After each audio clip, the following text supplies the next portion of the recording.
I remember one time we had a girl who never smiled in her life. She never smiled, never laughed. And we took her to Disney World one year and watching Cinderella bend down and take this little girl's hands in her own and watch her smile for the very first time, that was heartbreaking. Hearing a child who had nothing but trauma in their life tell you that they love you.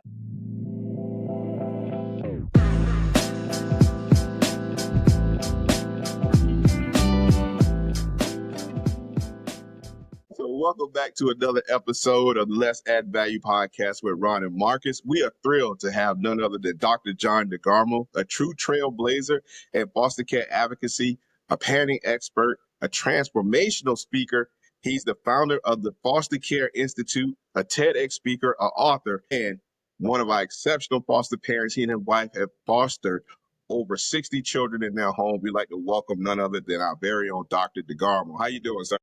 I am very well, very blessed. Thank you so much for having me on the show. Thank you, sir. And I Hey, forgot to mention my awesome co-host, Mr. Marcus. hey, don't even worry about it. Hey, everybody, welcome to the show. Once again, like Ron said, we got a dynamic person here, and we're just going to sit back and we're just going to have a candid conversation and learn a lot today. I'm super excited because I know Dr. Garmo has a lot of information, and I'm willing to hear it and to learn. So here we go. So one of the things, Dr. DeGarmo, Ron introduced you wonderfully, and you had so much on the table. So talk to us a little bit about your journey into foster care. How did you get started with it? Well, that's a great question. I appreciate you asking. I never, ever, ever planned on doing it. I never envisioned it whatsoever. It was something I never even considered. In fact, if you would have gone back and asked me 30 some years ago, 35, 40 years ago, I would have said, no way in the world would I want to do that. Because I believe those crazy misconceptions that the kids are bad kids and foster parents are weird people. That last one is true. We gotta be a little bit weird to do what we do. It's not a normal lifestyle. So I met my wife. She's from Australia. Back in 1990, we traveled the world singing and dancing in this performing group across the globe. And years later, we got married and moved to Australia. And our first child died of a condition called anencephaly, or some pronounce it anencephaly. It's a condition where the brain or skull doesn't truly form. And my wife was in labor for 92 hours. And I'll be honest with you, Marcus, and I write this in several of my books. At that time, I turned my back on a lot of things, including my faith. I threw myself into work thinking that's what my wife needed, not to grieve, because I thought men are supposed to be tough, men can't cry.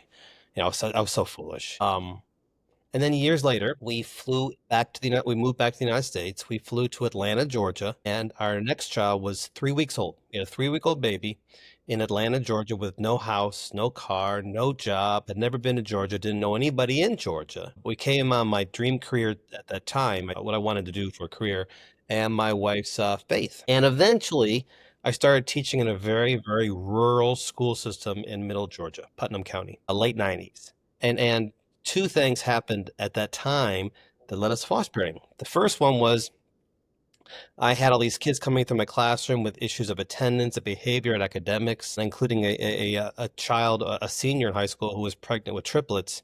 And I kept recognizing, this is starting in the home. I recognized that the senior with triplets, neither her nor the father of the kids was in any shape whatsoever to take care of these kids. And a lot of it was so environmental. And at the same time, there was, again, back in the late 90s, there was the largest child sex trafficking ring in America happening in that time, led by a gentleman who called himself Dr. Malachi York of the Nawabian Nation. Um, it was very bizarre. Pyramids and sphinxes, the whole deal. But he was eventually arrested for bringing over 1,000 children plus over state lines of Georgia to have sex with him. And a lot of those victims were in my classroom. So I went to my wife and said, you know what? We lost our first child. We've got three healthy kids at this point. And I've got these kids who are victims of child sex trafficking. I've got a senior who's pregnant with triplets. How can we help more of these kids? And that led to discussion of foster parenting, and that led to 60 plus kids. And I tell you, it's been the hardest thing I've done, but it's also been the most rewarding thing I've done. Man, that's amazing. And you said 60 children later, right? Yes, yes. We've had as many as 11 in the house at the same time. A couple times we had 7 in diapers, which I think should be illegal in all 50 states. That's a handful. That's a handful of diapers, if you will. Yeah. But you know, every child's made me a better person in some way. I can completely, honestly say that. So just hearing you talk this now, and then you talk about all the youth that came through your home and whatnot. How do you find the balance and being a foster parent and still, just attending to, the needs of the family and the community and all that good stuff? How do you find that balance? Well, you know, self-care is very critical, particularly today. You know, I've been saying for quite some time we're in a mental health crisis. We're in an absolute mental health crisis, and not enough people are taking care of themselves. I recognized a long time ago that if I'm going to be successful, if I'm going to be able to care for these kids and my own family and my own children, my own wife, and at the same time work, I've also got to care for myself. So, you know, my wife and I are very much a partnership. And also, my children were also very involved. You know, when we brought kids into our home, it was an entire family effort. We all took part in helping these children and helping raising these children because they became members of my family. There was no adopted, there was no biological, there was no foster. They are all members of our family. So that meant everybody had to help. And you know, at the same time, though, my wife and I would recognize that we had to care for each other as well. So we would allow each other a little bit of time off. I remember a time I sent my wife away. I sent her away. It probably doesn't sound very good, does it? But I gave her the gift. How about that? I gave her the gift of Valentine's weekend of going to a place called Chateau Hollande for 3 days. And I remember a lot of people saying, "Aren't you going to go with her?" And I said, "No, my wife needs this. She doesn't need children. She doesn't need a husband. She needs a bit of time for herself." And the same thing with me. You know, I would find things that I would interest in. For me, is a lot of prayer, a lot of scripture. Also, I love to garden, so I would spend a lot of time on my gardening. I found it very therapeutical, very healing. I would embrace opportunities to laugh. I find laughter very it releases so much. So, you know, there are a number of things that I would do, but again, I would center back to two things: the self-care and my family. But at the same time, there were times where I thought, this is too hard. I am exhausted. I'm worn out. You know, when you're caring for 11 kids in your house, and we averaged, for about 7 years, we averaged 9. And many people might say, well, you know what, there's a limit. How many kids can you have in foster care? Well, we would sign, there's not enough homes because it's a very challenging lifestyle. So we would often sign waivers to the state because they needed extra homes. They needed extra beds. So there were times where it was tough. It was tough. It was exhausting. Did you normally take sibling groups, or was it more parents had, two, and then they had another one, and they were like, hey, since they're sibling group, we want them to be together. Yes, yes. Yeah, we took sibling groups. We had a one was a group of 5 children. We had several 3 sibling groups. Yeah, yeah. You know, it was a full house. You know, and we were always a 2-car family. Everywhere we went, it was two. My wife was driving a car full of kids, and I was driving a car full of kids everywhere we went. So, one of the things that I have heard is that when you're a foster parent, your life changes and you have to learn, new sets of skills. And then you have to, have the opportunity to learn someone new. And I've heard so many horror stories, and then I heard a lot of good stories. So, in your experience, could you walk us through, one of your most challenging experiences as a foster parent? Well, you know, you're right. You've got to learn. It's always learning because, you know, I grew up in Michigan and Delaware and New York. And of course, I lived in Australia and here in Georgia. But I learned a long time ago that every snowflake is different. Every snowflake is unique growing up as a child in those snowy states. Same thing with a child. Every child is unique. Every child is different. That means every time a child comes into your home or placed into your home as a foster parent, it's going to be unique, different experience. Even if it's children from the same family, or even if it's children who have experienced similar traumatic events, they're all going to respond to it differently because each child is a unique gift. So it was constant learning when those children came into our home, and constant adapting. So maybe you're asking me about the most challenging. Oh, goodness gracious. There are so many. Um, you know, we had a 4-year-old girl, 2-year-old sister, and 1-year-old brother that all been raped repeatedly, horrifically by a family member. And the 4-year-old couldn't speak a single word, just couldn't speak. She would just point and grunt, and that was tough. That was challenging. I had a 4-year-old boy who had been abused horrifically by his mother with cigarette burns all over his body, and he showed no emotion whatsoever. And that was challenging. We had a 17-year-old girl who had been, when she was age 9, she was adopted by a family in America. She's from a different country. Her parents had died. And then over the course of between the ages of 9 to teen, 3 separate families adopted her, and several of those families used her for child sex trafficking, and physically, emotionally, sexually abused her over the course of 9 to 17. So when she came to our house at 17 years of age, you can imagine the issues of trust, the issues of attachment that she had. And my children, my own biological children, were I think no older than 10. They're watching everything that this girl is doing, um, because she was a role model for our kids. Unbeknownst to her, because we're all role models to some person, some way. And that was tough. That was challenging. Again, no, she didn't trust anybody. Why should she? Why should she trust us? Why should she why should she feel a sense of family with us? That was tough. That was a tough one. Wow. But I'll go back and say what I said earlier. Every child has made me a better person in some way, and I have learned to love so much more with all these kids coming into my home. I've become a better parent, a better father figure, a better member of society, and I would say, aside from marrying my wife, it has been the greatest experience I've probably ever had being a foster parent and adoptive. I've adopted 3 as well. That's good. We've heard you share your Sydney story quite, and heart, man, just take your breath away when you share it. Talk about how that has galvanized you and your mission to be a better foster parent, you and your wife. Well, you mentioned that Sydney story, which is the crux of my TED Talk. That was a time where we were in the process of adopting a girl who had been just lived a horrible, horrible life at such a young age.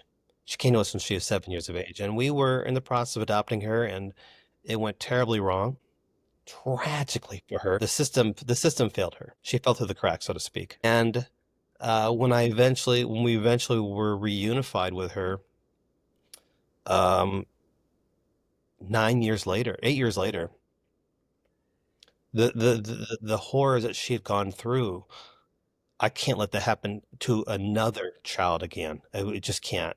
So I'm driven every single day to make sure that there are no more cities, that there are no more children not going to experience that type of thing. Because I believe that every child is a loving family, and sadly, so many children are their innocence is ripped away from them at such a young age, and it breaks my heart.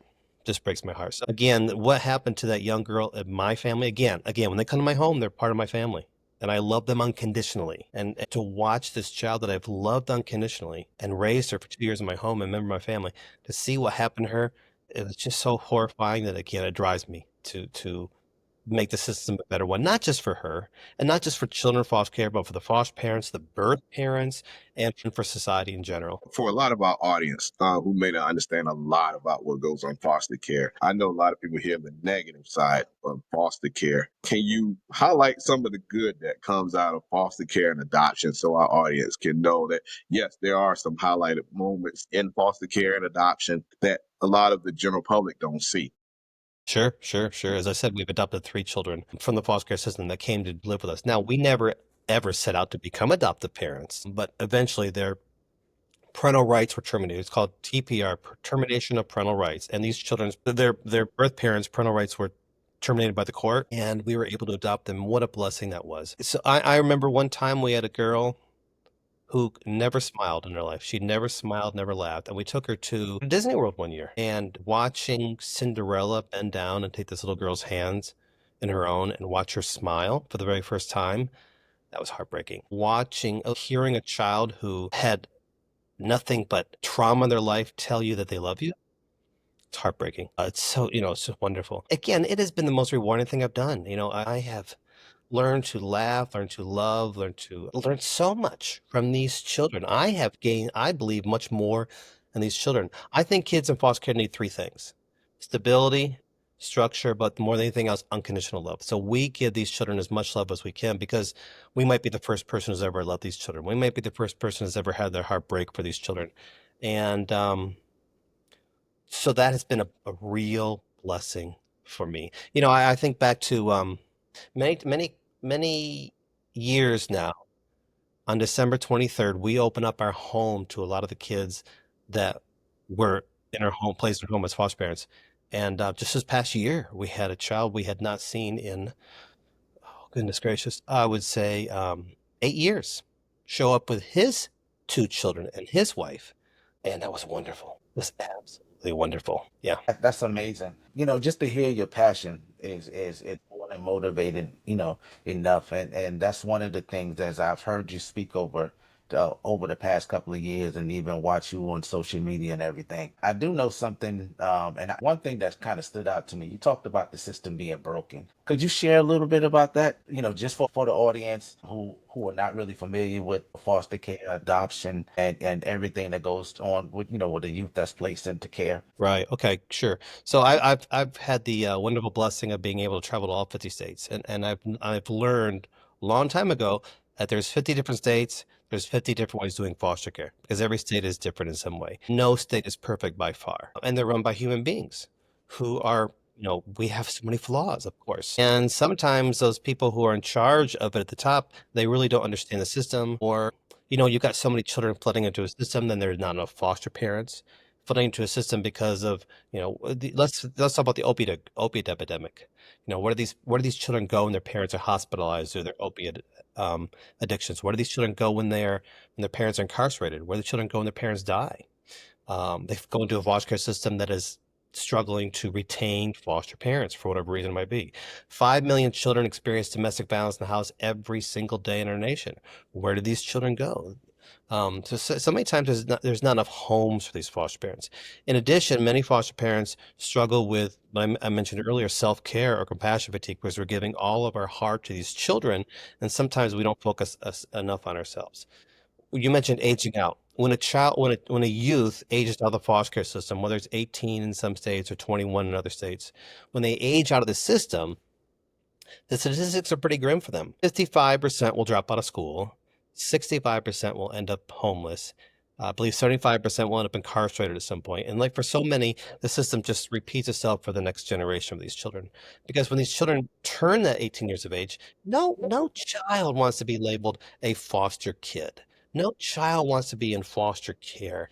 And for many of these kids, the system has failed them in some way in their mind, because maybe they went from home to home to home, or maybe an adoption fell through, or maybe their birth parents are still struggling with something. So they want to leave the system and try to get out on their own. And again, they don't have many of them have social skills. They don't have the community support. Again, they drop out of high school, whatever it might be. So they struggle. They really, really struggle. And that's one thing the system can focus on it to improve, to be sure. What are some strategies you would say to reform some of the like you say, there's 50 ways to do one thing, and every state has their way of doing it. What are some strategies you would recommend if they say, hey, Dr. DeGarmo, we need you to come in and run our foster care system? What would be some things you would change and some strategy you would implement?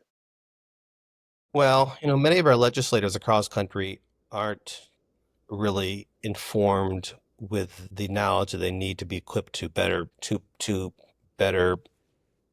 improve foster care, if you will. As I mentioned earlier, before I was a foster parent, I believed those misconceptions about it. I didn't truly understand it, and that's how it is for most people. People often ask me, why don't our legislators focus more on this? Well, it's not a sexy issue, if you will. This is not an issue that drives votes, so they really don't focus upon it. So I would try to rally our legislators to have better understanding upon it. I would make sure, today's caseworkers or social workers, if you will, are overworked, overwhelmed, under-resourced, under-supported, understaffed, and underpaid in so many states. So and they struggle with compassion fatigue or secondary traumatic stress as well, because they have emotions just like foster parents do, and they might not agree with the systems or whatever it might be. So we need to focus on caseworkers and try to lift some of the burden off of them, and focus more on retaining our caseworkers. And if we focus on retaining our caseworkers and giving them more support, then they are going to have more support to give to foster parents. So we need to focus on retaining our foster parents as well.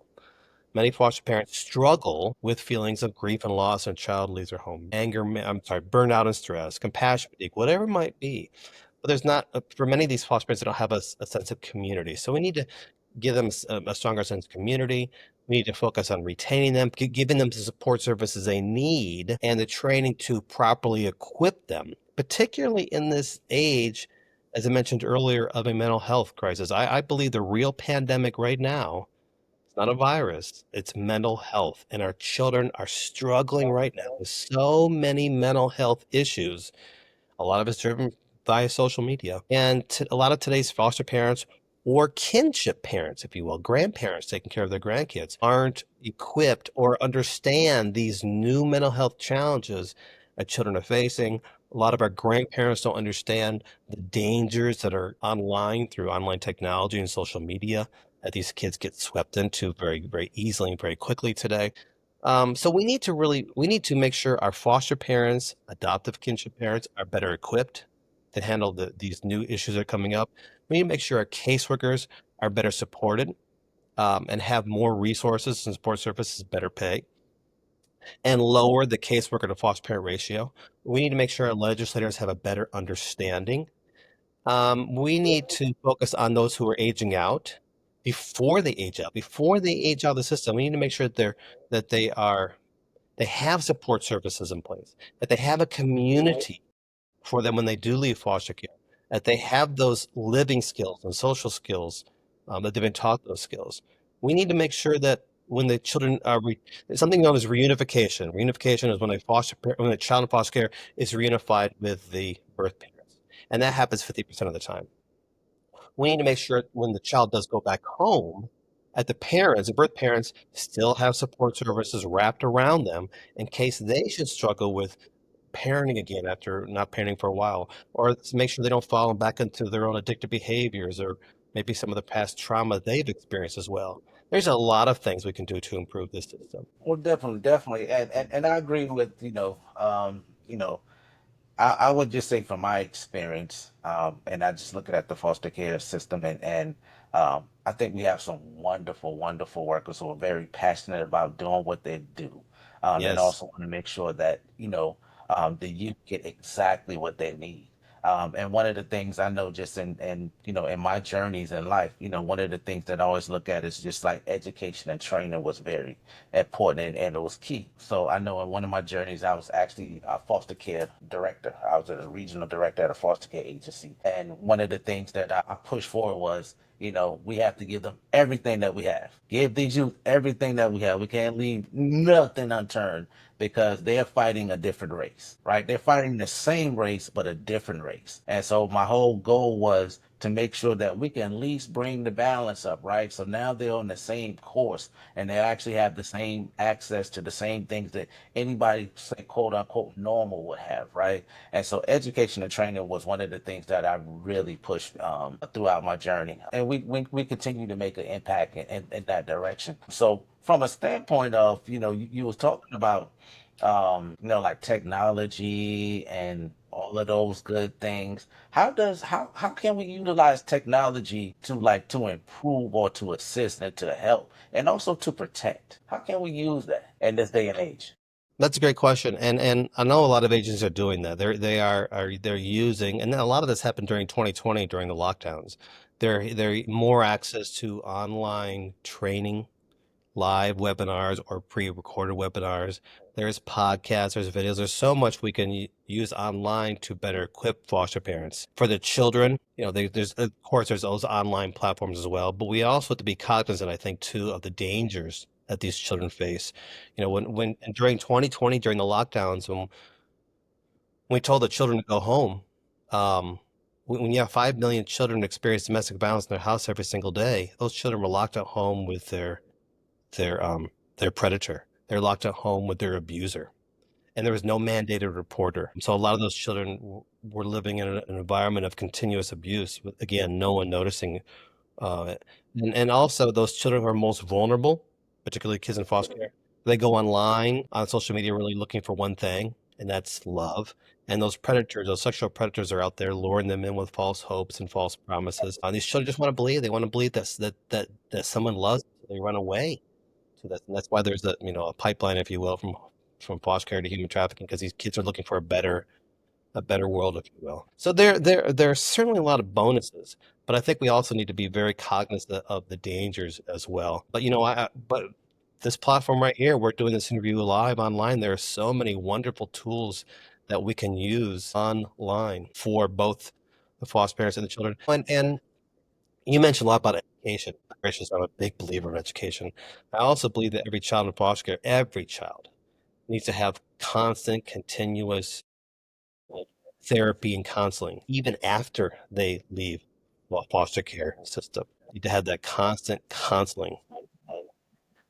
And my wife and I have attended a lot of family counseling with a lot of the kids placed in our home as well. And that's something you can do, perhaps that can be through online as well. When you talk about that, the misconception, I've heard some foster parents, even during the pandemic when we had, it's more online therapy sessions, and the misconception that it doesn't work. I believe that you have to give things time in order to manifest. And I also heard this from a school social worker who said sometimes people use therapists and school social workers as the disciplinarian because the first thing they hear is, I'm gonna call you a therapist when a child may do something. And you and Mark can probably talk a little more about that, using your therapist as a disciplinarian as opposed to being a therapist and helping that child get the help they need. Yeah, I can tell you that I've heard the same thing, Ron, and I've actually experienced it. And I've had to address, the foster parent at the time in regards to that because the therapist is not there to disciplinary, right? But they're there to assist and to help. And so, we always got to look at the end goal and where we're trying to go and where we're trying to be. Because actually, the therapist, if somebody's in therapy, the person who's in therapy, that's the client. That right. So that's the end goal, right? Right. You really have to focus on them and what they want in that session and what they would want to, to improve on or wherever or whatever reason why they are there. So sometimes, it's good to have input from the outside because you look at all sources. But I always tell people, if you're there, then, you kind of have to just focus on the individual in front of you. And so that's how I always kind of looked at it from a standpoint. But I have heard that. Now I know many people may look at it a little differently, but for me, when you're in that arena or in that space, you have to be very careful not to damage that therapeutic relationship. Right, right. And I think therapy is something that, we all can use at some point in our life. And I don't think there should be any stigmas against therapy. I think a lot of foster parents should have access to professional therapy and counselors because there's going to be times when we struggle as well. And I often tell foster parents that, my air conditioning unit breaks down in the summertime. I'm not an AC guy. I'm going to call the expert. When my child has a toothache, I'm not going to tie a string to it to the doorknob and shut the door till the tooth fall out. I'm going to go to the dentist. That's Same right. thing when we're struggling. When we're struggling, there are experts out there who are taught these skills and they're expert in those fields to help us during times of struggle. So if we're struggling in life, whatever it might be, depression or secondary traumatic stress or whatever it might be, it's okay to call it and say, I need help. I need help. And you're absolutely correct. One of the things I'm gonna switch gears for a little bit. If I'm going off script, yeah, forgive me You're because good. there's no script, right? Really, right? So my question to you is, I see you in this space, right? And all of you and your wife, and you guys are raising kids, and you're doing such an amazing job, right? Of being there for the community, being there for the youth, and all that good stuff. What made you take it to the next level, which is I need to become a bigger advocate? What pushed you in that direction? Because we're looking at in your home, you're making an impact in your community, and then all of a sudden now you're saying, you know what? I need to take this to the world. What pushed you? God, again, I never planned on doing this. I never planned on getting a doctorate. I never planned on writing a book. I never planned on doing what I do now. I think that was all led by God.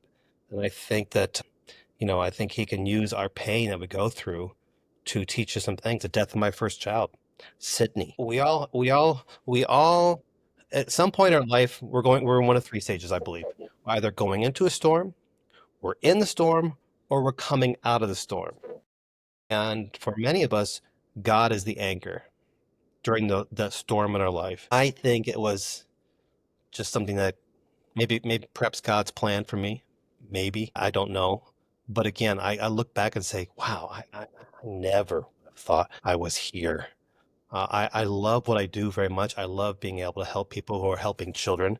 I'm, I have, and Ron, you've heard me say this before. I am an emotional cripple. When I hear the story of a child struggling, my heart breaks. I think, how can I help this child today? And there's so many children in our nation, in our globe, who are struggling at this very minute. And I think, I gotta help. I have to help. And that's just been impressed upon my heart. Gotcha, gotcha. And so the Foster Care Institute. Talk about the Foster Care Institute for us because man, I'll be honest with you, I went to your site and I was like, hold up, you have a lot to offer here. So let's talk about it. Son. I kind of think of it as a one-stop shop for foster care, if you will. At the foster care, so we do a number of things. We do a number of things. A lot of training for staff and foster parents across the country. I've been blessed to travel the globe doing that. Um, there's webinars. We have over 80 hours of online training webinars. There's books. There's videos. There's podcasts. Not just for necessarily for foster care, adoption, parenting in general. I do a lot of work with legislators to try to improve the system across the nation. Of late, I've been doing a lot of work with staff because staff are struggling right now too with secondary traumatic stress, and agencies right now are struggling with retaining their staff and recruiting new foster parents. So we have a 7-step program on a foster parent recruitment program, if you will. So this is some of the things that we do. But again, it was nothing I planned on doing. Let me tell you. Let me tell you. I wanted to work in professional wrestling. That was my dream. That was my dream. How I got from wrestling to being a foster care advocate, I can. That's a far stretch. You wrote 10 ways to strengthen, the foster parents and the child relationship. What are some of your top, recommendations to strengthen the relationship between, I would say, the child, the foster parent, and let's throw the biological parents in there because we see a lot of foster parents who may not want to do anything with the biological parents. And we know we need them to be an intricate part as well because there is a possibility for reunification. Well, I do believe that we do need to focus on a lot of those skills you talk about. As a human being, sometimes I get angry at what these children have gone through and how sometimes it's horrific abuse. As a person of faith, I have to remind myself that God loves these birth parents just as much as He loves me. My sins are no smaller than theirs. I'm sure I've sinned 1,000 times today because I'm a human being. So I want to again try to strengthen those because if a child leaves my home and they are reunified, I want to make sure they're going back to a loving, warm, safe environment. And I also recognize that, I look at 2 of the 3 I've adopted, and they're third generation foster, which means their parents and grandparents were also in the system, and the system failed them in some way. And these 2 girls, their biological mother was prostituted out by her own father at age 9, human trafficking at age 9, 10 to 12 times a day, 7 days a week. So I recognized a long time ago that that mother is in pain. That mother never got the help that she needed. That mother suffered incredibly traumatic experiences that I can't even imagine, and no one helped her at age 9. So she's a victim today still. And if I can help her, I can help, her children. What a blessing that is for me to have that opportunity to do so. But it is important that we help them because again, if they should go back home, we want to make sure they're in a safe environment, or if they should have other children, we want to make sure that those children grow up in a loving environment as well. And just the human thing to do is help somebody in need, somebody in crisis. And aren't we all in crisis at some point in our life? Well, yeah. And But I'm a firm believer of doing this, taking the phone and putting it down and having conversations with my children, teaching them new skills. When a child comes into my house, whether it's my own children or a child placed in foster care, and I want to emphasize that I don't call them foster kids because that's a label nobody wants. No one wants to be a foster kid. So to me, it's a children placed in foster care. So when a child is placed in my home, I want to not only help them to heal, help them to build trust, help them to form healthy attachments, not just with myself, but with other adults. But I also want to teach them some important skills. So when they come to our home, at age 10, they're going to learn to start cooking. They're doing their own laundry. We want to teach them cooking skills. I love the garden, so we're outside in the garden. We're going on walks. We're flying kites. We are catching fireflies, teaching them how to swim, building memories, building attachment, at the same time building skills. good. That's really good. And I like the idea that you incorporate them and you say they're family. And that's one of the stigmas is the label. You know, you meet so many people, and I've met adults who've actually went through the system, and that was one of the things that they always talked about with that stigma of being labeled as the foster youth or foster child, and not actually being incorporated into the household. Yes. This is something that's near and dear to me, and I'm very passionate about it. But I'm just, happy to see that, you've done a wonderful job in your experience, and you're leading the way in regards to, the Foster Care Institute. But Well, they're members of my family. I just have the blessing and the honor of having these children live with me for a while, for however long that might be, whether it's a day or whether it's 2 years. I am blessed to have that child join my family. So you talked about gardening, right? Talk to me. What's in the garden? What we doing over there? Let me see. So I have about probably 2.5 acres of flower beds. And then I love perennial flowers. Um, I also have peach trees, apple trees. Let's see, I've got grapes, raspberries, strawberries, blackberries, blueberries. I grow a lot of vegetables. I have couple of asparagus beds. I have a kitchen garden for my wife, a lot of herbs. My kids just go outside again, whatever child's in my home, they go outside and they pick up blueberries and raspberries right outside the front door. I try to teach them skills about, planting a seed and nurturing that seed because I think it's same thing with a child. I often tell foster parents we're a lot like gardeners. When you plant that seed, the seed needs warmth and the seed needs water. Well, for a foster parent, for the child in foster care, that warmth is our love and that waters our tears as we shed tears to these children and we give them as much love as we can, and that child will blossom into something much more beautiful because of the love and the tears that we provide that child. So I'm teaching them a lot of skills about gardening, but I love to garden. My goodness, my wife knows that if she can't find me, I'm usually probably outside in the yard somewhere. For me, it is an escape. It's a release, an escape. It's peaceful. Yeah, I love it. So much fun for me. Let's talk about something on a lighter note with gardening on the lines of that one. What was it like to be on the TED Talk? A lot of fun. I got an email, I think early 2019, if I would invited me to be on a TED Talk. And first of all, I didn't know that.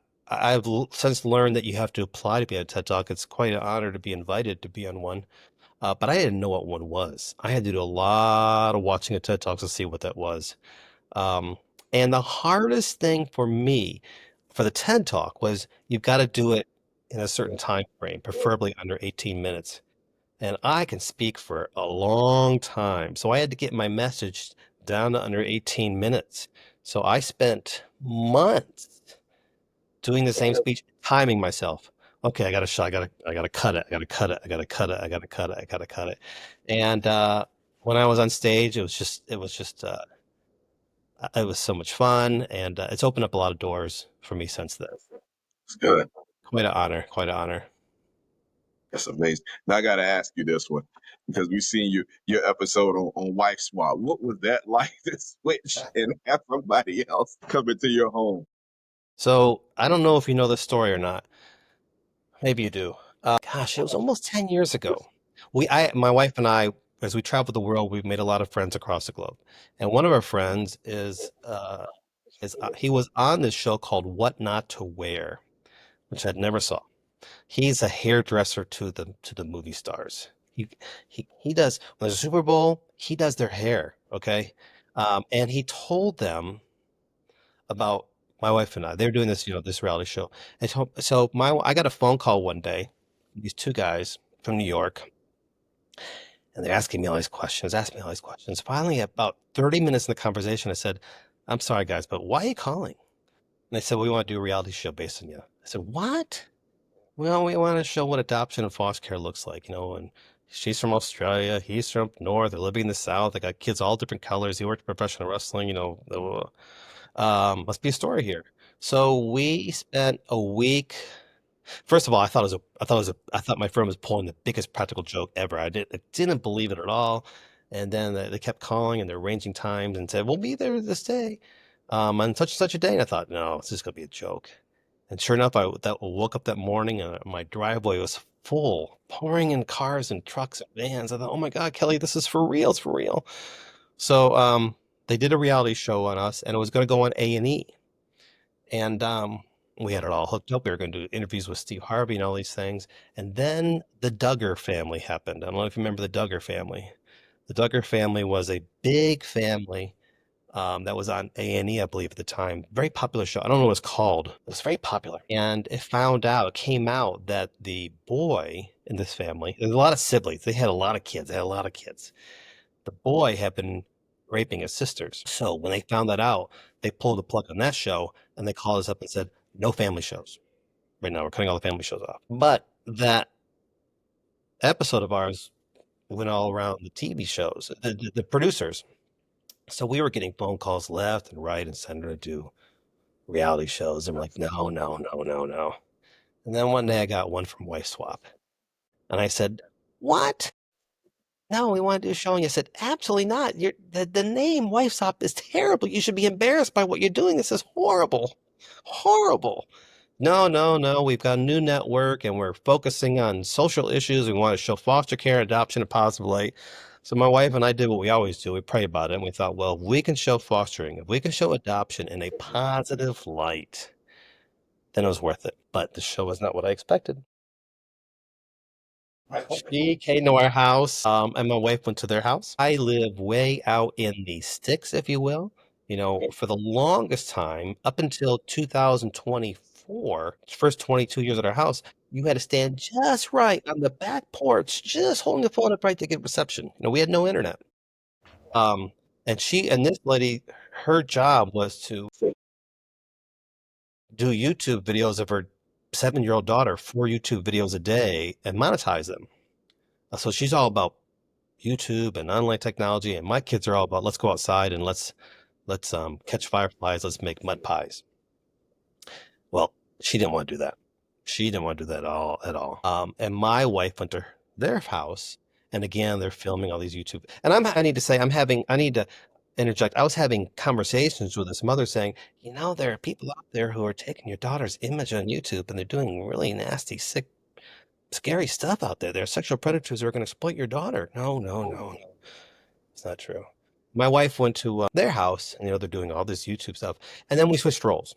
We switched roles.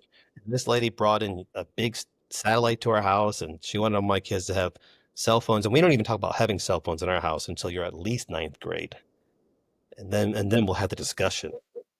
That doesn't mean you're going to get it at ninth grade, but we'll start talking about that. And so she's doing all this stuff in our house, and meanwhile, my wife she ripped out the internet cord at their house, actually ripped it out of the wall for sure, and started having fun with the kids. There's a 7-year-old girl and a little baby boy and the husband, and they're building pillow forts. They're having pillow fights. They're going outside catching fireflies. They're running out with no shoes on, grass, stuff this child never done before. So she's letting them be a child. And the whole family's having fun. The husband's having fun. And if you see a clip on TV, online, maybe on YouTube, you'll see that in the very, very end, my wife says to the little girl, well, your mom's coming back tomorrow. You're probably looking forward to that. The girl says, not really. I like you better. So that was rough. But my wife was allowing this girl to be a child instead of being in front of a camera 4 times a day. My own kids, they're saying to me, Dad, she's driving us nuts. She's always, we wanted to go on a walk. We wanted to go outside walking, driving around the neighborhood. Something we do every day. I said, okay, kids will go for a walk. And they're ready in 20 seconds. It took her 2 hours. Do her hair just right, nails, the right clothing. They're like, oh gosh, what have I got myself into? But it was an experience. And again, you know, if we can show what a foster adoptive, colorful family looks like in a positive, loving fashion, that's what we wanted to do. We wanted to bring awareness because I think awareness equals advocacy. Not everybody can be a foster parent, but everybody can help a child in some way. Everybody can help a child in some way. So if we can shine the light of awareness and bring more advocates to help more children, then it was very well worth it. And if you can't be a foster parent, what other ways do you recommend someone to get involved? Oh, there's so many ways. So many ways. When a child comes into a foster care home, many times they just have the clothes in their bag, and that might be it.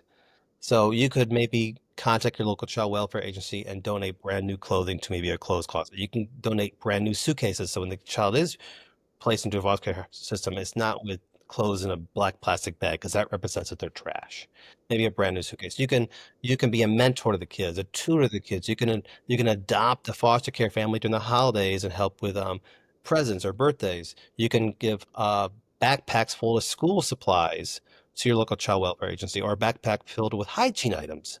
So when a child is placed into a home, they get this backpack filled with school supplies or hygiene items or whatever it might be. Those are just a few of the many, many ways that people can help. Great. Before we get out of here, looking forward, your vision for the next 5 to 10 years, what does that look like? And what can, again, for our listeners and everyone out there, can it make a difference starting today? Well, the next 5 years, I got a book coming out in February 2026. It's the first time I've ever co-written a book. This is with a dear friend of mine by the name of Jen Lilly. She's a Hallmark movie actress, also foster adoptive parent. It's a different kind of book because it's written from a female perspective and a male perspective for a mom and dad, from an expert perspective of mine, and a celebrity actress, if you will, from hers. So it's just coming from these different perspectives, and it's basically everything you want to know about foster care was what we were afraid to ask, that type of book. I am considering doing another TED Talk on 5 ways to prevent human trafficking where you live. I'm considering doing that. I hope to have the opportunity to continue to travel, not only state of Georgia, but across the nation, working with people who are trying to help children in crisis. But maybe the most important thing next 5 years is watching the children that I've adopted continue to go through school, continue to grow, continue to heal. And I'm sure I'm going to have 2, maybe 3 weddings in the next 5 years as well. So yeah, who knows? Who knows what God's got planned? That's right. That's great. Now, how can people, one, get your books and how can they reach you? They can call 911. You can simply go to, if you type in online, the Foster Care Institute, the Foster Care Institute, or Dr. John DeGarmo, fostercare.com. Look me up on Facebook, LinkedIn, Twitter, Dr. John DeGarmo, YouTube, Amazon, of course, has got those books as well. Pretty simple to contact me. Yeah. All right. And we'll add everything in the bio of this podcast. So, Marcus, you have any last parting words? Yeah. I just want to say thank you for coming. Thank you for sharing. Thank you for being an advocate. And, wish you and your family much success moving forward. This has definitely been a blessing. We share like visions in regards to the foster care system as well as the foster care community. So for me to you, I just thank you for and applaud you for all the wonderful work that you've done and all the push in the advocacy space. But this has just been, and for me, if nobody else, just really good to hear and just to hear some of your concepts, your ideas, your thoughts, as well as your experience. So thank you again. Oh, you're very kind. I appreciate the opportunity. I'm very grateful for not only this podcast, but for what you two gentlemen do. I'm very grateful for that. And I'm just very excited and honored to be part of this podcast. A lot of fun. Yeah. Thank you, Dr. Garman. For our audience out there, if this add value resonated with you, please like, subscribe, and share this podcast with your friends, your family, your loved ones, because we encourage everyone to get involved some way, shape, form in your churches. There used to be a program called One Church, One Child, and I'm in South Georgia. And if everybody in this city actually, if everyone in the city of Savannah actually, every church is over 800 churches in this area, and if we got one foster parent from this whole county, there will be no more children in foster care, and we'll add a lot more to adoptive parents as well. So let's keep the pipeline full. Dr. DeGarmo, really appreciate it, and we look forward to seeing you throughout the state of Georgia coming soon. So, all right. So for everyone, we'll see you next time. Thank